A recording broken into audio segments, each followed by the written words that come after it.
दोस्तों ज़रा सोचिए, एक साधारण किसान परिवार का लड़का जिसने अपनी पढ़ाई गांव में की, आज लाखों लोगों का नेता बनकर सरकार को हिला रहा है। यह शख्स है मनोज जरांगे पाटिल।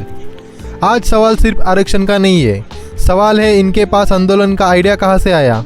सवाल है ये अब मोर्चा क्यों कर रहे हैं, और सबसे बड़ा सवाल इतना पैसा आखिर कहाँ से आ रहा है। आइए जानते हैं पूरी कहानी। मनोज जरांगे पाटिल कौन है, इनका जन्म कहाँ पर हुआ? तो इनका जन्म जालना जिले के अंतरंग गांव सराटी में हुआ है। ठीक है। इनकी शिक्षा गांव के स्कूल में प्राथमिक पढ़ाई और फिर औरंगाबाद में पढ़ाई की इन्होंने। इनका करियर इस प्रकार से है, बजाय समाज सेवा का इन्होंने रास्ता चुना। इन्होंने पढ़ाई भी की बट इन्होंने समाज सेवा का रास्ता चुना। अब जानते हैं इनको आंदोलन का आइडिया कैसे आया। 2013-2014 से मराठा आरक्षण पर लगातार आंदोलन हो रहे हैं। हर बार सरकार आश्वासन दिए जा रही है बट हल कुछ निकल नहीं रहा है।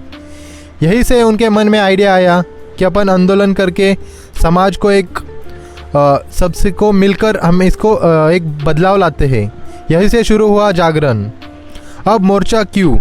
मराठा युवाओं में बेरोजगारी और आरक्षण की सबसे बड़ी मांग, सरकार से बार बार वादे टूटने से समाज में गुस्सा।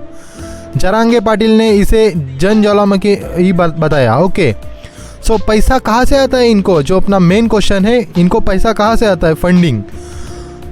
तो सबसे चर्चित सवाल है यह। ठीक है, तो जनता की देन है। गांव गांव से राशन, पैसा, धान्य, दूध ट्रैक्टर से भर भर के आता है।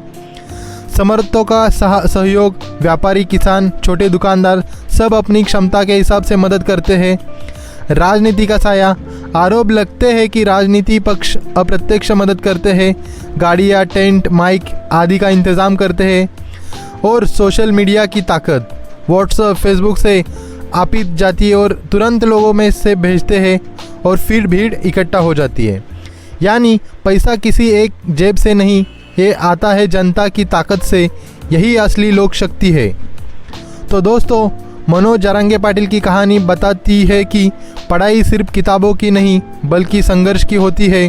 आंदोलन सिर्फ गुस्से से नहीं बल्कि जागरण से बनता है। और पैसा सिर्फ रुपयों से नहीं बल्कि लोक शक्ति से आता है।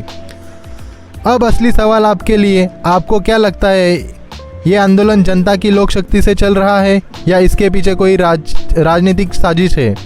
आपकी राय कमेंट में लिखिए, क्योंकि आपकी राय ही असली ताकत है।